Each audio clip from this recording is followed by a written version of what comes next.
الصلاة والسلام بتحية والإكرام على أشرف الأنبياء والمرسلين وأولاده الطيبين الطاهرين المعصومين ثم الصلاة والسلام على الصديقة المباركة الرازية المرزية عالمة غير معلمة بنت القلم والنون وسر بين الكاف والنون ودليل إرادة كن فيكون وكتاب المكنون آية الله العظمى وزوجة آية الله الكبرى محافظة النبوة وناشرة الولاية أم الكتاب أم القرآن أم الأنوار أم الأعمى أم المعصومين أم العلوم أم الهدى أم الحسن أم الحسين أم المحسن أم العباس وأم أبيها سيدة فاطمة الزهراء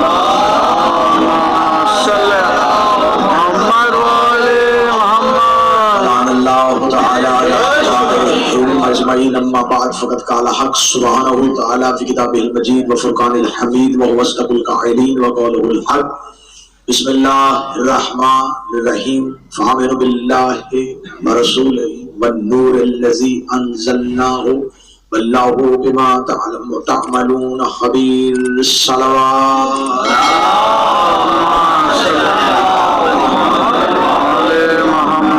دعا ہے کہ میرے مالک و میرا خالق شہزادی فاطمہ بنت اسد کی مسکراہٹ اور حضرت ابو طالب کی خوشی کا صدقہ آپ جتنے بھی احباب اس ذکر میں حاضر ہوئے ہیں میرے مالک تمام کی توفیقات خیر میں اضافہ میرے مالک آج کی اس خوشی کا صدقہ اس جشن کے اہتمام کا صدقہ بانیان جشن حاضرین جشن کی جتنی بھی شرعی حاجات ہیں وہ اپنی بارگاہ میں مستجاب.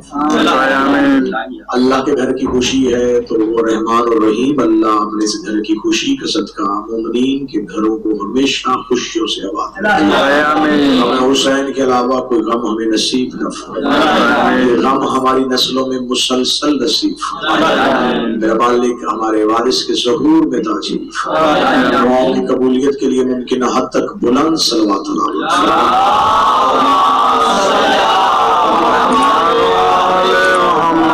اجازت ہے.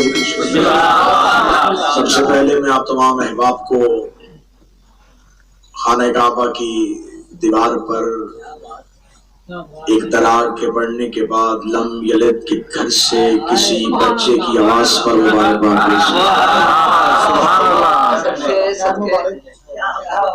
میں نے آپ کے سامنے اللہ کے قرآن سے سورہ مبارکہ تغابن سے ایک آیہ کریمہ تلاوت کی. خداوند متعال ارشاد فرما رہا ہے آیت بتائے گی کہ اس آیت کو جشن ہی کا سرنامہ کلام ہونا چاہیے.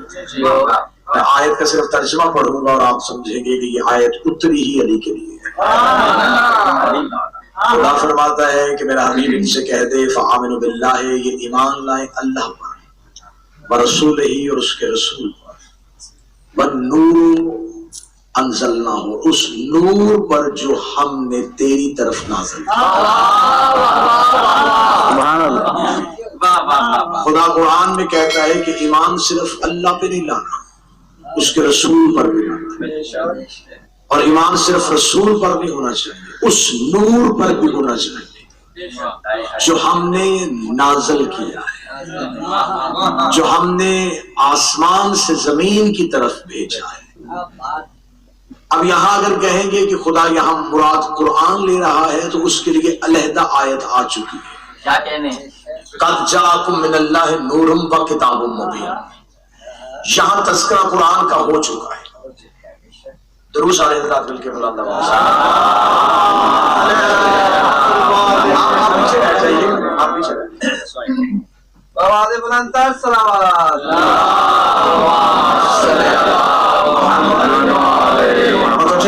نعرہ تکبیر نعرہ رسالت نعرہ حیدری حکمت زہرا بلند تر صلوات.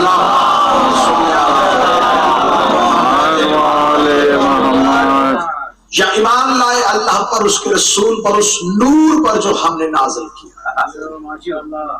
نور ہم نے نازل کیا ہے. چلے میرے اللہ تیرا شکر ہے تو نے اتنا بتا دیا کہ نور نازل ہوتا ہے پیدا نہیں ہوتا. نور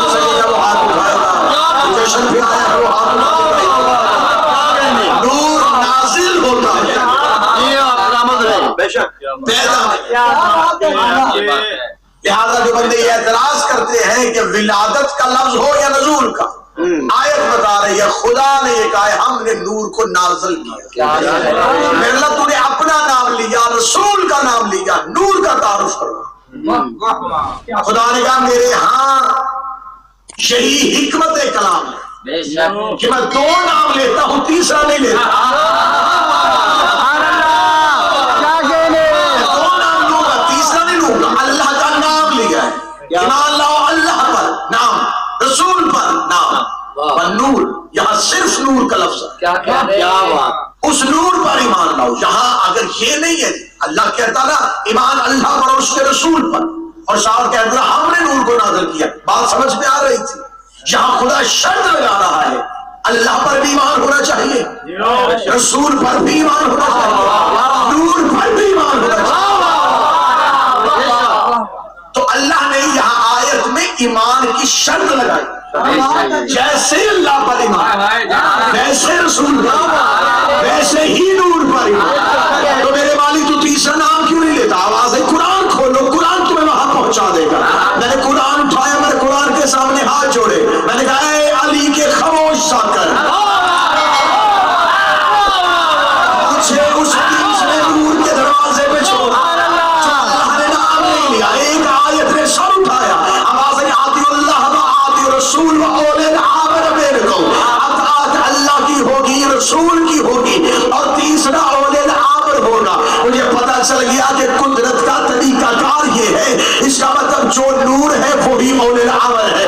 میں نے کہا میرے مالک تم نے نام پھر بھی نہیں لیا، تو کوئی اور نام لے لے۔ ایک آیت نے اور سر اٹھایا، آواز کل کفا باللہ شہیدا بینی و بینکم وما عنده علم الکتاب۔ اللہ کی گواہی کے لیے ایک اللہ آئے گا، ایک رسول آئے گا، اور ایک وہ آئے گا جس کے پاس کتاب کا علم ہے۔ پتا چل گیا جو نور ہے وہی اولے الامر ہے اور وہی صاحب کتاب ہے۔ ابھی بات سمجھ نہیں آ رہی تھی، ایک آیت اٹھی، اس کے آپ میں تجھے دروازے پہ لے کے جاؤ، انما ولیکم اللہ ورسولہ۔ اللہ اس کا رسول ولی،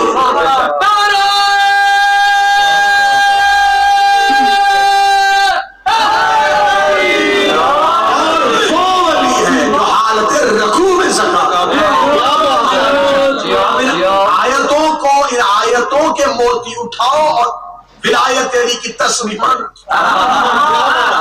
ایک آیت کہتی ہے اللہ پر ایمان، رسول پر، تیسرا نام نہیں لیا، اطاعت اللہ کے رسول کی، اولے الامر کا نام نہیں لیا، ولایت اللہ کے رسول کی۔ جہاں اللہ نے نشانی کھول دی، ایک وہ ہے جو حالت رکوع میں زکات دیتا ہے۔ پوری امت مسلمہ کو چیلنج ہے، کوئی ایک نام ایسا لے کے آؤ جس نے حالت رکوع میں زکات دی۔ تم اگر کسی کا نام لے کے آؤ گے تو ہم اس پہ بحث بعد میں کریں گے کہ روایت ٹھیک ہے کہ نہیں ٹھیک۔ پہلے بحث یہ کریں گے اسے نماز میں حرکت کیوں کی،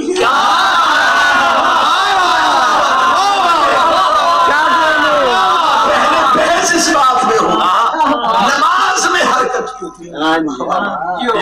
جو دروازے پہ فقیر آیا تھا اس نے پہلی صدا مسجد والوں کو دی تھی۔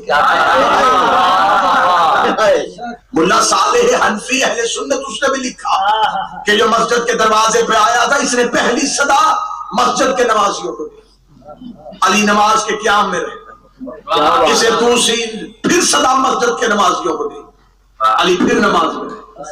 یہ دروازہ باب پروردگار سے جب نکلا تو نکلتے ہوئے کہنے لگا میرے اللہ تیرے گھر سے خالی جا۔ علی نے رکوع میں پہنچ کے انگوٹھی اتار کے دے، نماز تمام ہوئی۔ ایک صحابی نے پوچھا یا علی پہلی صدا پہ کیوں نہیں بولے؟ فرمایا کیا اس نے پہلے بھی صدا دی تھی؟ اس نے پہلے کیا کہا؟ یا علی اس نے مسجد والوں کو صدا دی تھی۔ جب تک مسجد والوں سے مانگتا رہا علی نے بھی نہیں دیا۔ نام سر نہیں ہے مجھے سبحان اللہ۔ جب تک اس نے مخلوق سے مانگا جواب علی نے نہیں دیا، جب اس نے خالق سے مانگا علی نے دے کے دنیا کو بتایا۔ اگر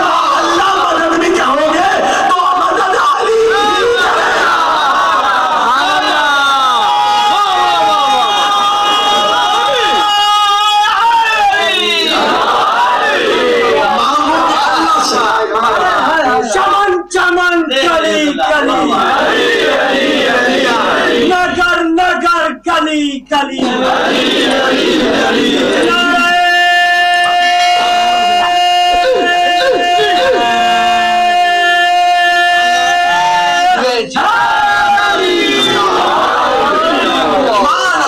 اس کے رسول اس نور پر اپنے مصطفیٰ کے ساتھ نازل کیا. اس کا مطلب اس پر ایمان لانا ہے, اس سے صرف محبت نہیں کرنی, اس پر ایمان لانا. جیسے لا الہ الا اللہ کہنا واجب, جیسے محمد رسول اللہ کہنا ویسے ہی علی ولی اللہ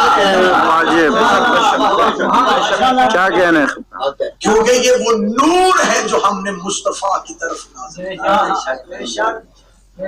اور میں ہمیشہ یہ کہا کرتا ہوں, یہ علی کا کعبے میں آنا فضیلت علی نہیں, علی جہاں آتے وہ کعبہ ہو جاتا.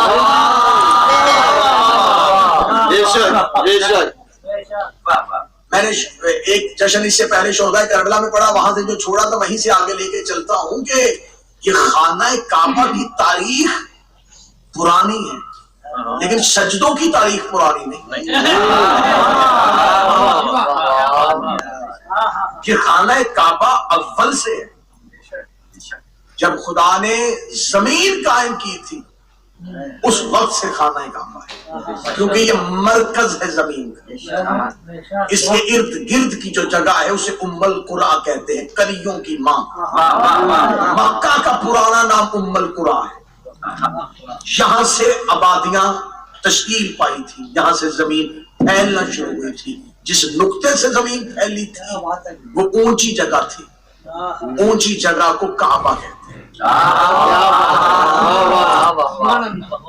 ہمارے ہاں شیعہ مذہب میں جب ہم قرآن سے اپنے وضو اور مسح کی استدلال آیت دیتے ہیں, وَامْسَحُوا بِرُءُوسِكُمْ وَأَرْجُلَكُمْ إِلَى الْكَعْبَيْنِ, مسح کرو اپنے سروں کا اور اپنے پاؤں کا, کعبین اٹھی ہوئی جگہوں تک. یہاں قرآن میں کعبین یعنی کہ اٹھی ہوئی جگہ, ابھری ہوئی جگہ کو کعبہ کہتے ہیں. یہ ابھری ہوئی جگہ تھی, یہ کعبہ تھا, کعبہ ہی رہا. یہ قبلہ علی کی وجہ سے بنا.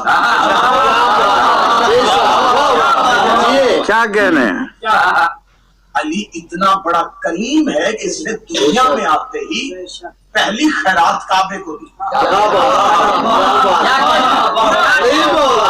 اس نے کعبے کو قبلہ کیا.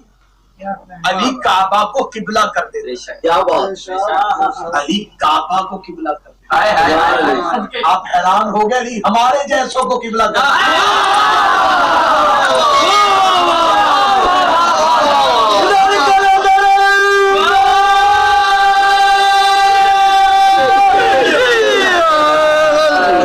مولانا کو قبلہ نہیں کہتے. اردو زبان میں قبلہ جمیل مرزا صاحب تشریف فرمائے, انتہائی کرم نوازی کی انہوں نے, میں نے استدعا کیا, برمنگھم میرے ساتھ انہوں نے خطاب کرنا چاہا, تشریف لے آئے, شریک جشن ہوئے. یہاں قبلہ سے مراد اردو میں ہے جس کا استقبال کیا جائے, جو قابل استقبال, جو لائق استقبال, جو اس لائق ہو کہ اس کا استقبال کیا جائے. کعبے نے اتنا بہتر استقبال کیا علی کا.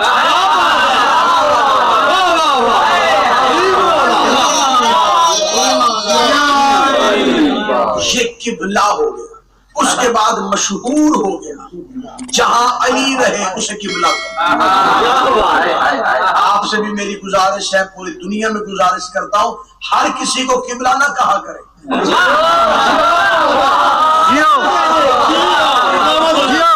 کہتے اسے ہے جہاں علی رہتا ہے. جہاں علی نہ رہتا ہو وہ بت کدا تو ہو سکتا ہے, قبلہ نہیں ہو سکتا. یہ مسلمانوں کا قبلہ اول نہیں, قبلہ اول ہے بیت المقدس. اسے دو طرح سے پڑھا جا سکتا ہے, بیت المقدس بھی پڑھا جا سکتا ہے, بیت المقدس بھی پڑھا جا سکتا ہے. قدس کی بنیاد پہ پڑھیں گے تو بیت المقدس پڑھیں گے, اور اگر احترام کی بنیاد پہ پڑھیں گے, برکت کی بنیاد پہ بیت المقدس. یہ بیت المقدس بھی کوئی عام سرزمین نہیں تھی, یہ وہ وادی تھی جہاں خدا نے موسیٰ سے کہا تھا نالین اتار کے آیت قرآنی ہے فَأَحْلَنَا عَلَيْهِ موسیٰ جوتے اتار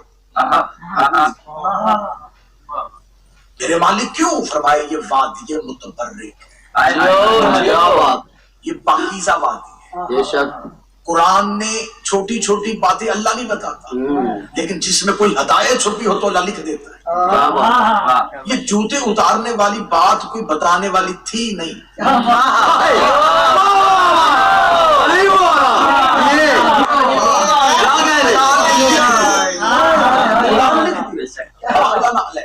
موسیٰ پر جوتا خدا نے دنیا کو بتایا جہاں جوتا اتار کے جایا جائے وہ وادی مقدس ہو موسیٰ اپنا جوتا اتار نالین اتار یہ ہے موسیٰ جو وادی میں بھی جائے تو جوتا اتار یہ ہے حسین کا نانا جو عرش پر بھی جائے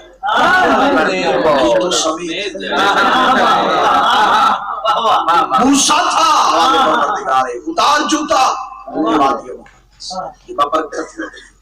یہی پہ توراۃ اتری تھی موسیٰ نے وہاں جوتا اتار کے حضرت موسیٰ نے یہاں اسی سرزمین پر اللہ نے انبیاء اتارے اسی سرزمین پر توراۃ اتاری اسی سرزمین پر آج یہودی اور مسلمان جنگ کر رہے ہیں خدا نے کہا اس سرزمین کو مقدس کہا گیا کیونکہ یہ انبیاء کی گزرگاہ ہے وہاں ایک گھر بنایا گیا اب اس گھر کی جو ہسٹری ہے اس گھر کی تاریخ بڑی پرانی آپ اگر بوریت محسوس نہ کریں گے تو میں ایک یا دو جو یہ وہ گھر تھا جب حضرت سلیمان بن داؤد نے حکومت کی تھی تو حضرت سلیمان جس تخت پر بیٹھ کر یہ سارا راج کرتے تھے اور اپنا نظام حکومت چلاتے تھے کیونکہ حضرت داؤد ایک پتھر پر بیٹھا کرتے تھے سلیمان نے اس کو تخت بنایا جہاں پر یہ انبیاء کے تبرکات ایک کمرے میں رکھے گئے اسے بیت المقدس کہا گیا وہ پاکیزہ گھر جس کے اندر نبیوں کے تبرکات پڑے یہ ہر دور میں نبی کے سلسلے میں چلتا رہا اسی کے اندر حضرت موسیٰ کی نالین تھی اسی کے اندر حضرت یوسف کا کرتا تھا اسی کے اندر انبیاء کے تبرک یہ ہر دور کے نبی کے لیے مقدس ترین جگہ تھی رسالت امام مکہ چھوڑ کے مدینہ پہنچ گئے مدینہ آنے تک خدا نے حکم دیا کہ میرا حبیب بیت المقدس کی طرف منہ کر کے جب رسول بیت المقدس کی طرف منہ کر کے نماز پڑھتے تھے تو یہود و نصارہ مسلمانوں سے کہتے تھے کہ تم دین تو اپنا نیا لے کے آئے ہو تم نے موسیٰ اور عیسیٰ کے دین کو کہہ دیا کہ یہ دین اب دنیا میں ختم ہو چکا ہے تم نے دین بدلا ہے قبلہ کیوں نہیں بدلا تو مسلمان روزانہ آگے رسول سے کہتے ہیں یا رسول اللہ میں یہود و نصارہ تعلق تشریح کرتے کہ تم ہمارے ہی قبلہ کو سجدہ کرو آواز آئی میں تب تک نہیں قبلہ تبدیل کروں گا جب تک اللہ نہیں چاہے پھر ایک وقت آیا رسول حالت نماز میں تھے علماء تشیع کا اس پر اتفاق رسول جس مسجد میں وہ نماز پڑھے تو مسجد ذو القبلتین ہے رسالت امام حالت نماز میں ظہر کی نماز کی 2 رکعتیں پڑھی جا چکی تھی